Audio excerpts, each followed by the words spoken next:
Drafting the Magic features the thoughts and opinions expressed by Christian Ilton, Eric Pessolano, and today's guest, and do not in any way reflect the views or opinions of the Walt Disney Company or any of its subsidiaries. All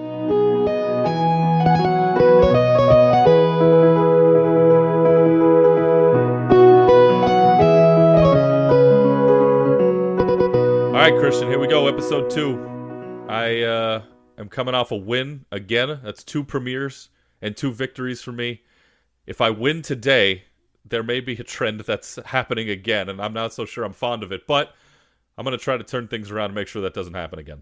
Yeah, I'm gonna try to make sure you don't win tonight. That's what I'm gonna do, and we'll see how that goes. Last episode, it was so good to kick off the second season of Drafting the Magic. Got a little bit of criticism for not having seen Indiana Jones. You and I both got chastised a little bit on that. But that being said, we also got a lot of different people chime in. Great moments with Mr. Lincoln is a great cue, just because you get to sit in the air conditioning. There's artwork. There's a bunch of different cues great at the Disneyland Resort. But Eric, today we are moving away from just Disneyland Resort. We are not even just saying it's got to be in a park. We are going to the overall Disney property in the United States and talking about possibly one of the greatest topics of all time. We better get through this very quickly. Otherwise, when you're editing the show later, you're going to have to cut out all the sounds my stomach is going to make because I'm going to be extremely hungry. We're talking fried foods of Walt Disney parks here in the United States. There are a lot of options. There aren't as many options, I think, as we thought there was going to be when we first started researching all this. Plenty to choose from. It's, for me, predicting what the other person is going to do. I have a feeling I know where you're going to go early. After that, not a clue. I don't know. So this could go in wildly different directions quickly. Yeah, we will have to see. And Eric, of course, every single week we have that big rule. We have to have experienced this, so whether it's in Florida or California. But Eric, what is our big rule this week? You know, I think it was only appropriate that for the big rule this week, and I think everyone will agree with me, you know what the big rule for fried food is. There isn't one. There is no big rule this week. You take whatever you want from wherever you want, whenever you want. We're not going to try to strap this one down because that's unfair. Fried food pushes the boundaries of what you can deep fry. Thankfully, Disney hasn't done anything too crazy yet, but you know, this ain't a carnival going on out there. But there's no limitations on fried food. We're certainly not going to put them on it here today, except for the fact that you had to have tasted it yourself. Other than that, no holds barred, my friend. We are so excited today to be joined by Kristen Shealy. You can find her on Instagram at Kingdomly Kristen. I mean, it's such a great time. Kristen, welcome to the show. How are you? I'm doing so well, guys. Thank you so much for having me. I'm so happy to be here. You know, like I said, you can find yourself on Instagram at Kingdomly Kristen. Tell everybody just kind of, you know, how your Instagram really started up and talk a little bit about your love for Disney. Okay, so I started this as like a Dinsta. You know, a lot of people have Dinstas, but I had a personal account and then this account, but I just eventually decided to mesh them into one. And it was just kind of like a fun thing I did during my CP, and then as I went part-time with Disney and had more time to go to the parks now that I wasn't a CP, I started going to the parks more and posting more, and things really started to pick up about a year ago. I really love the community that has developed over the course of especially a year. I've started a blog called the Kingdomly blog. Y'all can check that out at thekingdomlyblog.com. So I grew up loving Disney. I grew up going to the parks, and it had been my dream to work for Disney since, I want to say, high school, when I first found out about the Disney College program. And yeah, so a big dream of mine is to get into entertainment at some point. And move up from there. I'm also interested in guest relations. And yeah, just sharing my love for Disney with like-minded people. And I'm excited to be doing that today with you guys. So, Getting into guest relations, that is a very high honor. I got a lot of friends that work in that yes. department, so good luck to you with that. Thank Now, you. without revealing some of your favorites, what makes you qualified to be a judge today on our fried foods episode? Okay, so I grew up in the South. South Carolina, right in the center, right in the heart of South Carolina, up until I moved to Florida a few years ago. So fried food is our language. It's a universal language that everybody in the South understands. So fried chicken, French fries, fried okra. If it's fried, we've had it. Even fried Oreos. We've even had fried butter sticks at our state fair. Like, I know fried foods, so I'm very excited about this topic today. So, Okay, well, that's going to set the bar pretty high. Christian, I always get nervous during the food episodes because there are so many options. When I was preparing my list earlier today, and actually in the last few days, I really didn't know how to rank everything, so I just kind of threw a bunch of things into the pot. We'll see what I can pick out here, but looks like we have our work cut out for us. yes, you do. I was going to say, yeah, it definitely seems like that, but I am ready for the challenge. As always, the only rule that is consistent through every single episode is we have to have been able to experience this at some point. And of course, in this fried food episode, it's obviously going to be having experienced that fried food, but no other rules, Eric. The shackles are off. We have freedom to choose whatever fried food we want, and I am so excited. We really do, and we got to be a little bit careful here, Kristen. I'm not sure how often you have come out here to California, because of course there's a lot of fried foods that I love out here, but we've got to be careful what we pick, Christian, because we just don't know what she leans toward. Ooh. Yeah, I've been out to California a couple times. I went to visit one of my best friends in NorCal, like the San Francisco Bay Area. And I've obviously been to Southern California and have been to Disneyland before, and it was life-changing. So yeah, I like to think I'm a little bit familiar with California. All right, well, let's find out. Let's start this draft. Eric, are you ready? I'm ready to go, and I believe, because I got the first pick last week, you're on the clock, Christian. And I am so excited for it. So here we go. Let's start today's draft. This is Drafting the Magic Deep Fried Foods of Disney. That, ladies and gentlemen, is the greatest sentence in the history of the world.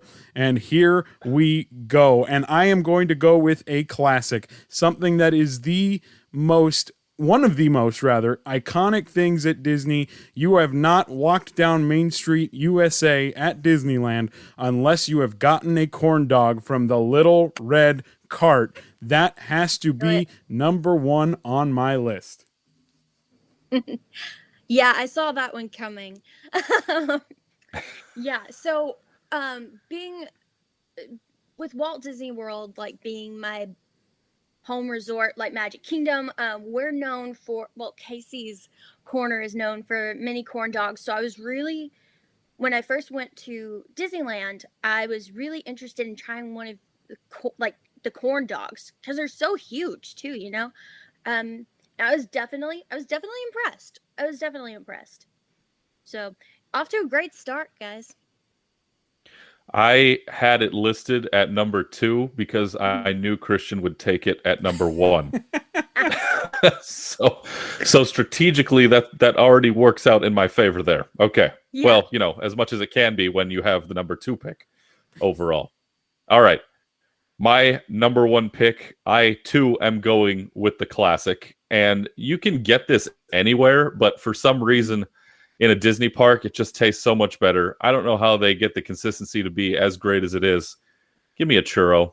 Give me the churro at number 1. I'm going simple. I'm saving the big guns for later on because I think this particular draft, you have to get the important things out of the way first. Even though they're the simple ones, they are very important. But the big guns, the bigger fried foods that are more of a niche market, I'm going to save those for later. So give me the churro at number one. By far my favorite sweet treat on the resort. Any of them. Right. Yeah. Okay. So I don't know if this is still a thing over at Disneyland, but I do remember at the time which I went, you could get lightsaber themed churros in Tomorrowland. So like blue lightsaber churros and red lightsaber churros, light side, dark side, that whole thing. So I thought the theming was really cool. I didn't have one though while I was over there, but I've of course had them here. And yeah, I like them pretty well. You know, it's I don't know if they're Christian. I don't know if they're still doing the themed ones right now, but I'd imagine that once things start to get back into the full swing of things, that they'll probably make a comeback. yeah, seriously. And the churros, the churros are that iconic Disneyland snack. And you go over to Disney World, I tell you, we were trying to find churro stands. Churros, for some reason, are a lot bigger on the Disneyland side than the Disney World side. I think we counted 2 Magic Kingdom churro carts. Kristen, what's up with that?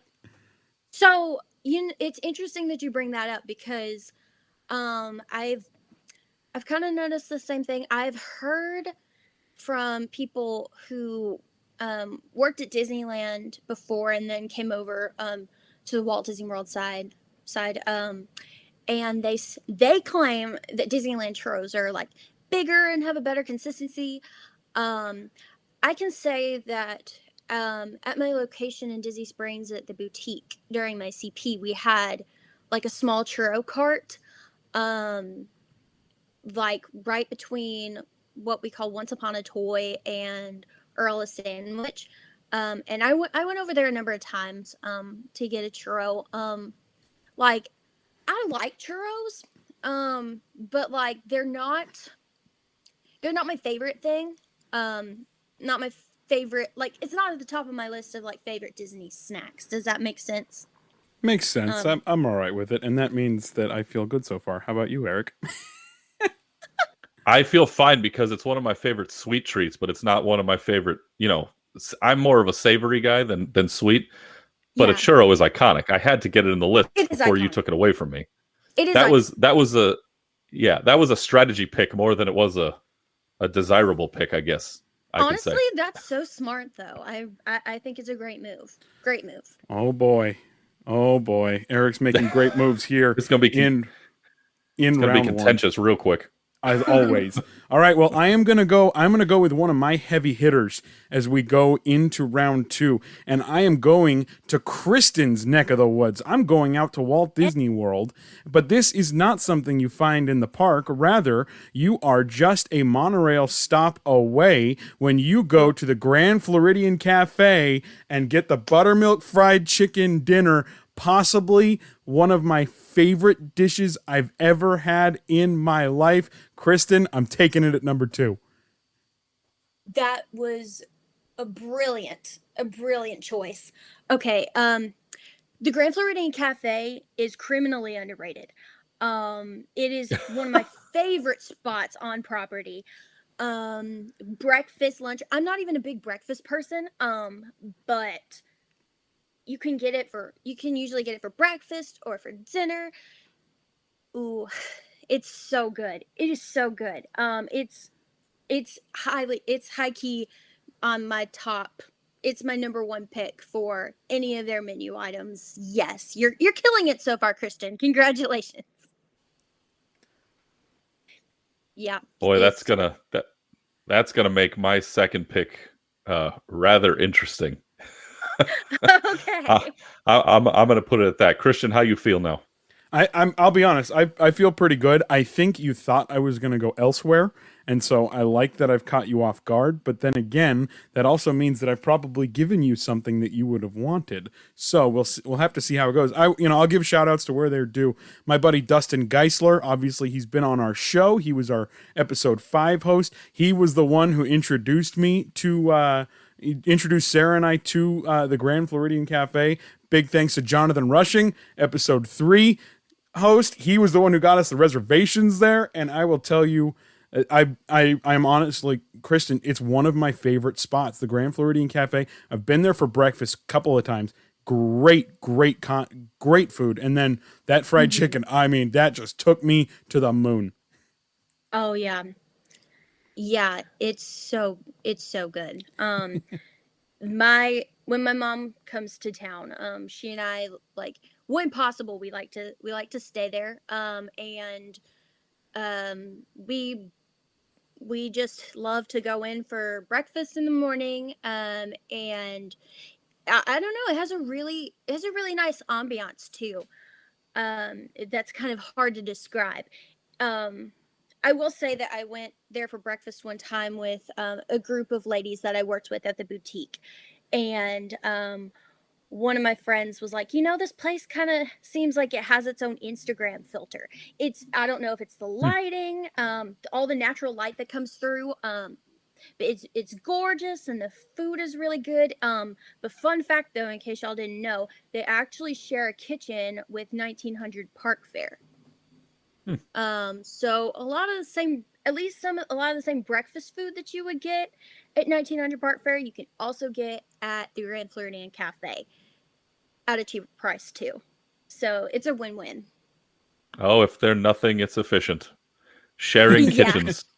They do that out Sharing. here in plenty of locations too. So they they know what they're doing in that department. All right, Christian, here's my second pick. Now, here's what's going to be funny about this one. This is my attempt to neutralize what you just did.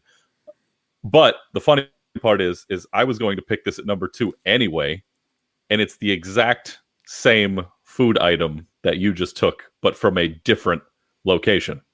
I'm taking fried chicken, but we're going to Disney Springs, and I'm taking it from Chef Art Smith's Homecoming because in my lifetime, Ooh. that's the best fried chicken I've ever had in my life, and fried chicken is probably in the top 3 of my favorite things to eat of all time. Yeah. And the one time that I got to go there and have it, I mean, we're only focusing on the fried food here, but the accompaniments that come with it, with the mashed potatoes and the mac and cheese or whatever you want to get. I actually looked up on the menu just to make sure I had all of my side items correct. And one of them, and you can look this up, is love. They serve it with love. It's Oh listed on yeah. there. So give me that fried chicken from Art Smith's Homecoming. Still probably one of my favorite meals I've had in the last 4 years. Hands down. Word. Yeah. So as I mentioned before, yeah, I'm from the South Carolina. We take our cuisine very seriously. And so I walked the first time I went there, I went with one of my best friends. I had high expectations that I didn't expect to be met. Because Chef Art Smith was like a chef for Oprah, right? And I knew he had to have been a good chef if he was Oprah's personal chef or whatever. But I expected it was going to be fancy and like imitation type stuff, if that even makes sense. But I my expectations were exceeded. And now nobody makes macaroni and cheese better than my mama. Nobody. Um, it's legendary. It's life changing. There's no words to describe it. Like, I'm pretty sure heaven is going to serve my mom's mac and cheese. Um, like, I can't overhype it enough. But I will say they really did like set the bar for um restaurant mac and cheese, because a lot of times you go to a restaurant and it's weird to see their interpretations of mac and cheese. Some people say like Kraft is the most acceptable, which, like, Kraft is fine and dandy, but like you eat it when you've got like $1 in your bank account. You know what I'm saying? Not like when you want actual cuisine, right? Um, but yeah, Yes. I was very impressed with that. Had mashed potatoes too with gravy, and that was, yeah. There's something to be said about good mashed potatoes that go with fried chicken. You know what I'm saying? And Got to get it if right. Yep. Yep, you gotta get it right. You gotta get it right. And yes, that fried chicken.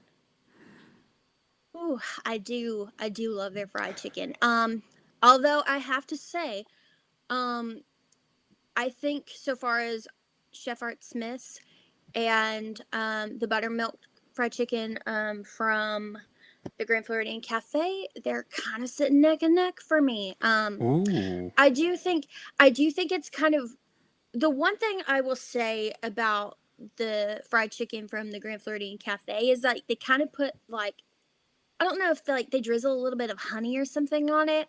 Um, I'm not super crazy about that though because I don't like the idea of I hadn't thought about this before, so my bad. I don't like the idea of like sweet stuff on my chicken, but then again, there is also something to be said about chicken and waffles. So unless it's like a chicken and waffles type of situation, I don't really like sweet stuff on my chicken. That's fair, I guess. Just because I know for a fact that Erik hasn't had this yet, I'm just going to give you a little bit of a taste of what that sauce she's talking about. There is a warmed bacon vinaigrette on top of that chicken. It is a warmed bacon vinaigrette. I will agree it was a little sweet for my liking, but the word bacon made me think it's okay. So we were fine. But I will say this, and it's amazing that you talk about chicken and waffles because that leads me into my next pick. I'm staying in Walt Disney World, and I'm getting the sweet and spicy chicken and waffle sandwich over at Sleepy Hollow. I mean, one of my favorite spots. That is my number 3 pick. Okay, so here is where things get interesting, at least on my end.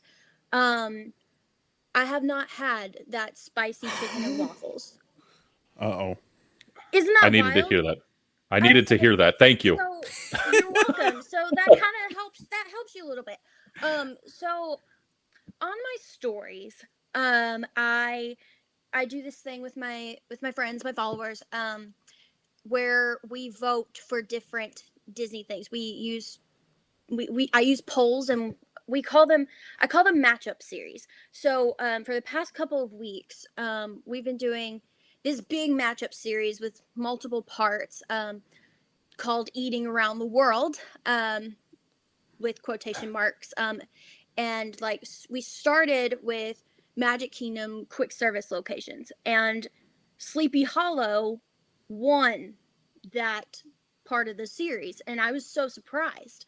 But people kept telling me about that spicy chicken and waffles, and I was like, huh. Because usually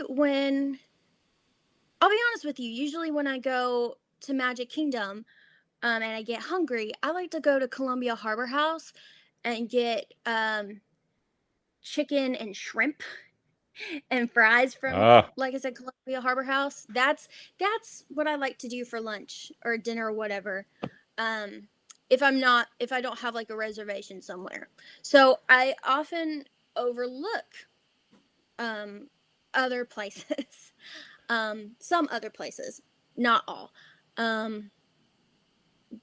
It's fine. It's fine. You've just broken my heart. It's fine. But like, yeah, Sleepy Hollow is really easy to overlook, I feel like. I will say that I've had like a Belgian waffle from there.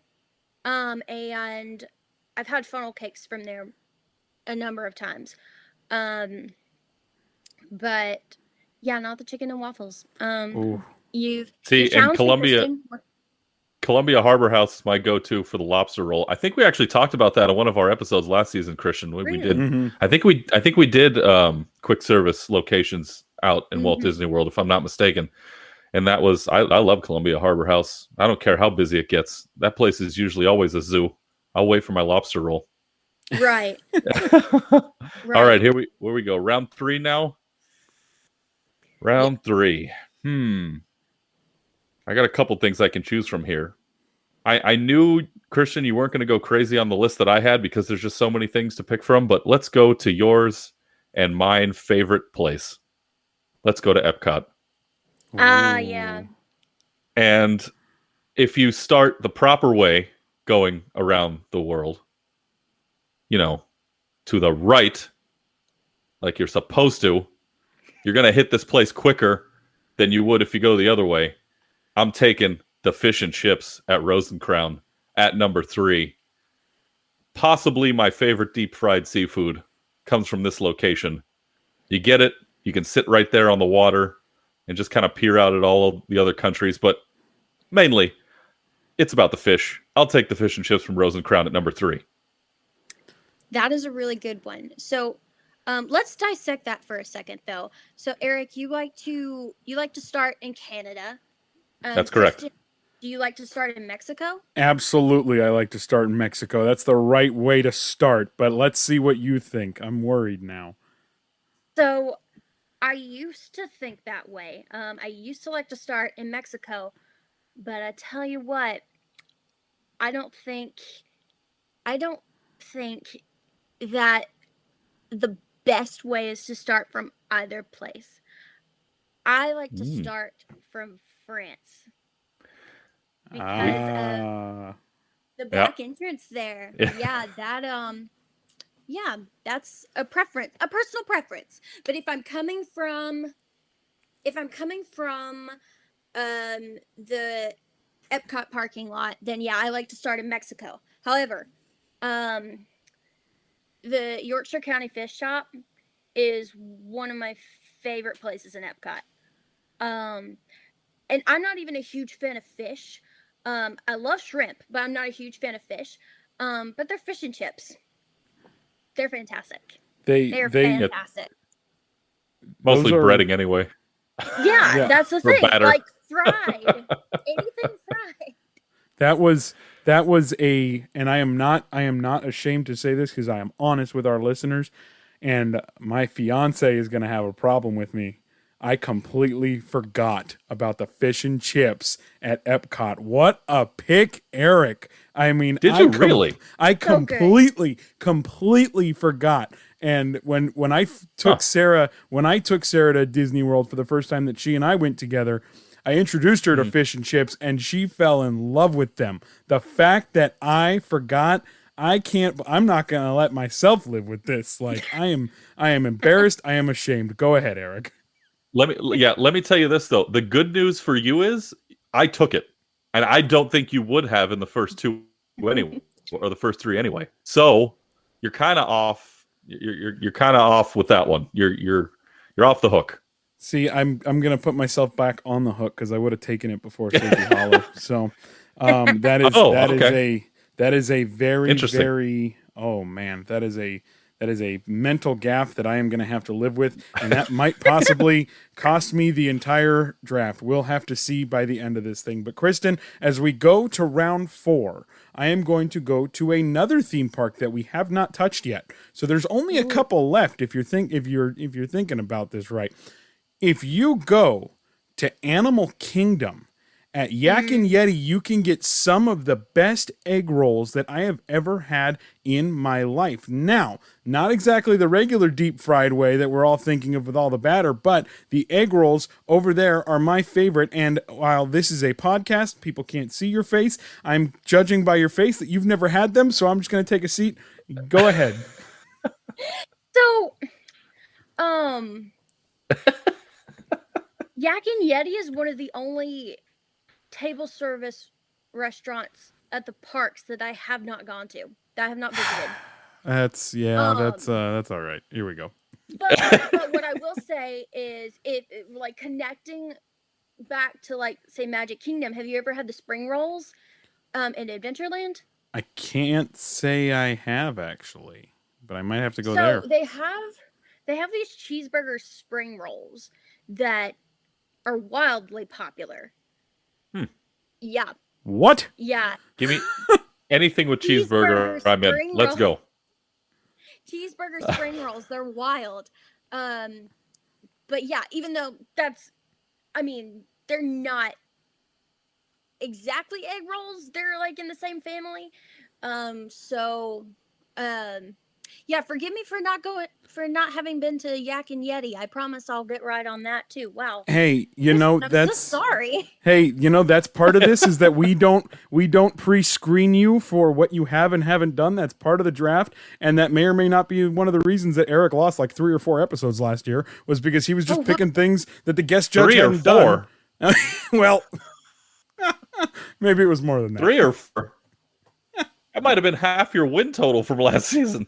I mean, you're Hey, not but wrong. you know what? That's what I get for picking stuff that's off the wall. Because if I look at the rest of my list here, when I go to my 4th pick, there's a fairly decent chance that she hasn't tried a lot of these. So I'm just gonna have to take the shot in the dark, like you just had to. Okay. Oh boy. So let's Here we figure this go. out. I got 2 things that I'm leaning toward, and I feel like for all of our friends here in Orange County, California, if I don't take one of these 2 things, I'm going to get yelled at. So at the risk of leaving this out, I have to take it, and I get the feeling it hasn't been tried. But Christian, I'm going to let you back in the contest with this one.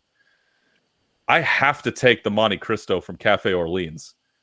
And that's because it is still the greatest thing I've ever put in my face inside the park. And I wish I could have it more often than my doctor says I'm allowed to have it. But to have a ham and Swiss sandwich deep fried, and then to have that jam, that berry jam that goes with it, a little bit of powdered sugar, it might be the best fried food at the Disneyland Resort. But again, at the risk of Kristen never having it, I have to take it. Otherwise, I'm just going to hear it for the rest of my life. So give me the Monte Cristo at Cafe Orleans in Disneyland Park. So I have tried it. Oh, thank goodness. Yeah, so I wasn't quite sure at first, like so I hadn't had a Monte Cristo before that. Me neither. Me neither. Really? Tea. Yeah. That's interesting. Anyway, the concept of, like, again, going back to the chicken with, like, the apparently bacon vinaigrette stuff. I thought it was interesting, like,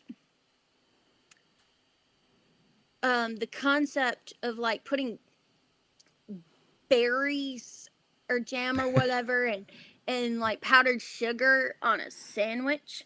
But man, that was life-changing. It really was for me too. And it's a lot of, that thing has even more batter. I'll tell you, there's a good 1.5 to 2 inches thick worth of batter on there, and they give you basically 2 sandwiches cut diagonally. I'm not going to get into the whole how do you cut a sandwich, what direction do you do it, vertically, horizontally, or diagonally, because we'll be here another 3 hours. But that sandwich, the first time I ever took a bite out of it, I knew that it was meant for me, and hopefully for everybody else too. So I had to take it. Christian, your thoughts? I will, like, it's just, she's had yours and she hasn't mine. So, it's just, I'm already envisioning the end of this, and I'm going to be okay. And I'm just trying to get through it right now. But, First of all, have you had the Monte Cristo at Cafe Orleans? I was about to say, I will reveal another thing that will get me chastised online. Oh, no. I have never had the Monte Cristo in New Orleans. Never once have I had it, because I don't eat when I go to New Orleans unless I'm picking up a bag of something that I can walk around with, which may or may not be selected in the next round. So we won't talk about what that is. But that being said, no, I have never, ever, ever had the Monte Cristo. I just want to point out that in the middle of a draft with somebody from the South, you just said you don't eat in New Orleans. That was, I don't know how great of a strategy that just was, but I'll take it. Oh. I mean, I was just gonna say, like I loved New Orleans Square because of the food. Oh. Like, we ate at the Blue Bayou like 3 times throughout the week. You've eaten there more than I have. Wow. Really? Are you serious? I've only been there 2 times ever. Really? Yep. Oh my gosh! Like, after the first visit, we were like, I went with one of my friends and my mother too, and we couldn't get enough. It was like, it's 4:00. Maybe we can go in, see if they have anything. Request a table by the water. Yeah, it was Wow. so good. Wow. The gumbo, that gumbo. Ooh, bless that gumbo. Yeah, Hey, and it's safe to we saw say. there might be an expansion of the gumbo coming to Disneyland soon. I don't know if you guys saw on social media the other day, but some pictures popping up at the old Le Baton Rouge in New Orleans Square, looking like it's going to be a quick service location, and more gumbo could be on the way, possibly themed to Tiana and the Princess and the No way. Frog, but we don't know yet. The signs they put up in the window look pretty telling, but I guess we'll wait for an announcement. It's all speculation at this point, but it seems like it'd be a good fit, especially with the attraction on the way. That is so cool. Sorry, that's so. Oh my gosh, I loved New Orleans Square. I can't emphasize that enough. Like my favorite parts of visiting Disneyland was New Orleans Square and Toontown because I sorely miss our Toontown. I That's might have right. Yeah. cried when I saw your Toontown because it was like a piece of childhood came back. But anyway, we're talking about food. But yeah, that was a big reason why I love New Orleans Square. Plus like seeing the entryway to like the fabled Club 33 for the first time. Mhm. That was Yes, it does exist. it does exist. It Wow, that's a dream too to get to eat there eventually. Yeah, trust me. Hey, maybe we'll try something fried there one day. Yeah. Yeah. Oh. Ooh, yeah. I wonder if they do fry anything there. I feel like it's too fancy. Hey, yeah, you're probably right. I don't know. Maybe. I've never actually looked at the menu up there, but you make a good point. The menu is too Christian, expensive you're for down me to to your look final at. selection. Yeah, I'm not actually allowed to look at the menu because I don't have enough money in my pocket. So I just, pass Word. on that. And I go to my 5th round pick, and my 5th round pick is going to be I'm weighing it between two different things, and it would be three different things, but I did not look it up to make sure it's deep fried or not. So there is definitely something I would choose, but I don't think it qualifies, so I will have to move past that and go with something that in Southern California, you can get these just about everywhere, but get me over to Rancho del Zocalo, get me one of the chimichangas in Frontierland. I love me a good chimichanga, and I'm going there with my final pick. It's a little different, it's a little more off the road, and I'm looking at Kristen's face. She's probably never had one here either, but you know what? It's fine. I'm proud of my list still. Kristen, take it away. A chimichanga. I'm trying to remember if I did. We ate a lot. We ate a lot that week. It's absurd how much food we ate. But to be fair, we walked a lot, so you need to fuel. Boom. Did I? True. Oh, it's fine. Here we are. I can't remember. I seriously can't remember. I'm so sorry. It's it I'm doing happens. so well. It happens, it's it is what it is. We'll talk about my other picks after Eric takes his last one to see if those would have been Okay. better. First of all, right before we started recording this and right before we welcomed you on the call, Kristen, I told Christian I was going through the list and I couldn't remember all the things I've had. So it's funny you bring that up because I had the exact same concerns, which is why the list I had to choose from was fairly short. I have narrowed my final pick down to two things as well. Oh, my goodness. This one's going to be tough. I think I got to go back to dessert, and I've got to do my people proud. Yeah. Because, and I'm not sure a lot of people know that this thing is fried, but it actually is. It's my favorite, one of my top two favorite desserts of all time, and being a proud Italian. Give me the cannoli at Tutto Italia. I mean, come on. You give me that the pastry shell itself is fried. Fill it with the mascarpone cheese. Put that little that little orange candy thing in there. I don't care what you do to it. And normally, I'm from the East Coast, up in the Northeast, and we do a lot of pistachios. We do a lot of chocolate chips. But the way they present it at Tutto Italia is fine, just the way it is. I'll take the cannoli at number 5 to wrap up my list. You know what? It's been years since I've eaten at Tutto Italia. But the most memorable thing that I had while we were there was the cannoli. Yeah. Oh, thank goodness. I sincerely hope that they've improved upon their menu, because Via Napoli has truly outshined them.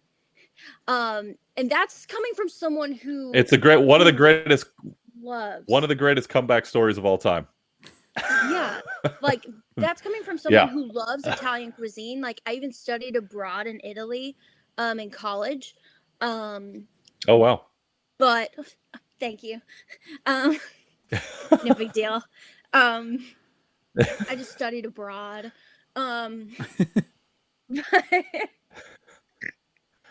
Anyway, yeah. So I was very impressed with the cannoli. Considering it's the most memorable menu item that I tried. So that was a good choice. When you said fried dessert, though, I was expecting something else completely. Oh, okay. Yeah. So I mean, I'm gonna wait to say it though, just in case. Oh. I mean, you both gone through your lists and everything. Well, that is actually one of our questions. Is before we tally everything up, we do like to ask: is there anything that was not on either of our lists that you would want to throw on there? I mean, beignets. Oh, there they are. I was waiting for it. I was like, they're like, especially y'all being from Disneyland and everything. Like, I was like, beignets. Okay, all right. Here's the thing and I'll tell you why I did not pick it, and it was actually one of the final two choices I was deciding between. Oh, really? I have never had them inside the park, and I felt like it would be too big of a risk to take the ones from Ralph Brennan's Jazz Kitchen and have you possibly not tried them. I'd imagine you had them in New Orleans Square, but I've never had them inside the park, only outside, because it's just easily accessible to where I spend a lot of my time. So I elected to go the safe route and take the cannoli instead. But you are absolutely correct that the beignets should have been on the list somewhere. I was so surprised. But yeah, like we were there for like 7 days, right? I had at least one beignet every day we were there. I think it's a requirement. Yeah. Every day. And like I remember taking a picture with a beignet and being like, petitioning for these to come to Magic Kingdom. And then like at the start of my college program, I went to, so we have the Port Orleans resorts here, right? Mm-hmm. And at the French Quarter, there's Port Orleans Riverside for Port Orleans French Quarter. For those who may not be familiar with them. And at the French Quarter, I remember like walking in there because like they had gumbo. I wanted some gumbo. Mm-hmm. As we've established earlier, I am a fan of the gumbo. And lo and behold, they had started selling Mickey beignets. They've always had beignets, but they started making Mickey beignets and just quietly introduced them. And it took like a week for like all the Disney blogs and everything to pick up on them. I was just like, I remember like sharing about it on my story, like, y'all, this is a thing. We have Mickey beignets now, and no one is talking about it. And I was so excited. I got 3, and they came with like chocolate sauces or like strawberry sauce or whatever you pick. And I got the chocolate sauce because chocolate sauce, right? And wow, all was right in the world when I had those beignets over here for the first time. Man, I want to go over there and get some now. It's fine. I'm okay. This is all fun. There you go. And that's if nothing else, we make people hungry here on Drafting the Magic. I have already decided that I'm gonna go get fried chicken for dinner now. I wasn't going to before, but it's gonna happen now. Yeah. That's fair. Yeah.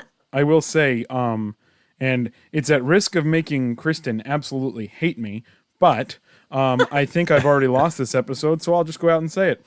The Jazz Kitchen's beignets are a billion times better than the Mickey beignets you can get at either French Quarter or inside New Orleans. So I highly suggest whenever you're back in California, Jazz Kitchen in downtown Disney, the Jazz Kitchen Express has the best beignets I've ever had, besides when I was in New Orleans, which, I mean, it's kind of tough to beat that. But, you know, I'm just saying, Jazz Kitchen wins. But that being said, we have now reached the end of the list. Are there any more that you would rather have on your list, Kristen, before we go to the recap? Oh, that's such a good question. Wow. Oh shoot. What was I gonna say? Shoot. I'm really glad though that Eric brought up Chef Art Smith's Homecoming though, because like I was thinking, oh no, oh wait, you know what? Okay, so I don't know if you've ever been to Hoop-Dee-Doo musical review over here, but they've got some pretty dope fried chicken, man. Wow. Like people had been hyping this place up forever and ever, and I finally went for the first time with a group of friends for my 26th birthday, which was a little over a year ago, like right before the pandemic hit. And wow, that chicken did not disappoint. So you know what? I'm very happy with that. And also, okay, maybe that's not as good, but you can also get fried chicken at the 50s Primetime Cafe at Hollywood Studios. Yeah, now that I think about it, it's not as good as the fried chicken at Hoop, but if you want fried chicken at Hollywood Studios that isn't chicken nuggets, Primetime is your place. But yeah. And one more thing. We were talking about the chips and the fish and chips at the Yorkshire County Fish Shop. Another place to get good fries on property at Walt Disney World is Beaches and Cream. I feel like their fries are really underrated. Their fries are really good. And like if you're the type of person who goes to Wendy's and dips fries into your Frosty, I mean that's your place. There's like you've got these great fries and like an abundance of milkshakes to dip your fries in, and you're in business. That's one simple thing that we didn't go after, Christian, was just French fries. We kind of skipped over that. Well, I mean, French fries can just be like they can be lumped into just about everything. We went big, heavy hitting here on this one, Eric. I did take them for the fish and chips, but that wasn't the star. It wasn't the star of the show. Yeah, exactly. Those chips are a star, though. I will say that those chips in the fish and chips, those are a star. Anyway, they are. All right, we ready for the recap? We're going to go over the picks one more time before Kristen makes her judgment. We'll start with me like we always do. The first pick from me, a churro from basically anywhere. The fried chicken at Chef Art Smith's Homecoming. The fish and chips at Rose and Crown at Epcot. A Monte Cristo at Cafe Orleans at Disneyland Park. And a cannoli at Tutto Italia at Epcot. For Christian, he took the corn dog from Little Red Wagon over in Disneyland, the buttermilk fried chicken at the Grand Floridian Cafe, sweet and spicy chicken and waffle sandwich at Sleepy Hollow, the egg rolls at Yak and Yeti, and a chimichanga at Rancho del Zocalo from Disneyland Park. And with that, I turn it over to Kristen for final judgment. Who is the winner of episode 2 here in season 2 of Drafting the Magic? Ooh. So, Christian, you started out so strong. Yeah, so strong. I know. I thought for sure you were going to pick. I thought for sure that like you were going to take the whole thing, but it's Eric's list for me. Don't call it a comeback. This must feel like such a victory for you. Oh well, after I got Well, I'll just say my backside handed to me last season. It's nice to get off to a good start this year, but I did the same thing last season. I won the first 2, and then it was all downhill. So this time, now that I'm 2-0 in season 2, I'm going to try not to fade away into oblivion as the season goes along. But I know one thing is for sure. We can all say that we are all lovers of fried food, and there is no wrong list here today on the show. But I will say, Christian, you have challenged me. I'm going to go to Sleepy Hollow, go to Yak and Yeti, and then when I go back to Disneyland, I'm going to make it my mission to try chimichanga that I can actually remember. And who knows, maybe not that I'm inviting myself, but I think I'm low-key inviting myself by saying this. We could come back, reevaluate these lists, and I can say who for sure is the winner here. Oh, hey, that's fine. Just to let you know, I've already booked a flight to come get some of your mom's mac and cheese. So yep, absolutely, have her make sure that that's ready to go here. Oh, she will. We had my brother-in-law, his sister, joined us for Christmas one year, and she loved the mac and cheese so much that she asked for it for her birthday, and my mom made it for her. Oh. It's that good. Yeah, I'm booking a plane. I'm booking a plane ticket too. That's happening right now. Yeah. Well, hey, Kristen, thank you so much for joining us on Drafting the Magic. Even though you picked Eric, you got some homework out there in Disney World. Now, everything's open over there. You got some homework. You got to get some Yak and Yeti. Some Yak and Yeti egg rolls. Go get that fried chicken and waffle sandwich, and then I want to know if that changes anything. But that being said, you have officially chosen Eric, and he is the winner of episode 2. Once again, give us all your places where you can find you on Instagram, on the website, everything. Where can people find you, Kristen? Okay, so you can find me on Instagram at Kingdomly Kristen, Kingdomly with a Y at the end of Kingdomly, not at the end of Kristen. That's so silly. And you can also find me at Kingdomly on Facebook, and you can find my blog that is at thekingdomlyblog.com. And if you find me on Instagram, there's a link in the link tree in my bio. That Kristen, awesome. We full transparency. We record a little bit later in the evening here on the West Coast. You're on the East Coast. Thanks so much for staying up late with us and joining us here today. We really appreciate your time, and hopefully we'll be able to talk to you soon. Guys, this was so much fun. Thank you all so much for having me. We'll see you next time, Kristen. All right, well, here we go again, Christian. It's 2-0 me again to start a season. And, if I may add, all time, it's now 11-10. So, actually, no, it's 12-10. It's 12-10. I'm sorry, it's 12-10. So I'm still 2 behind, feeling pretty good. More importantly, hungry as all heck. So let's wrap this up as quickly as possible. Man, no kidding. This was a great show when it came to food. I'll tell you that. So I had a couple of honorable mentions that I think we need to talk about because people are going to talk about the fact that we did not choose the fried chicken at Plaza Inn on Main Street, Eric. I mean, what happened there? On my list, had a hard time picking 2 fried chickens in the same list and elected to go East Coast because that's where the judge was from. So that's all part of the strategy. Plaza Inn fried chicken is my favorite dinner at the Disneyland Resort. I was at the park last week.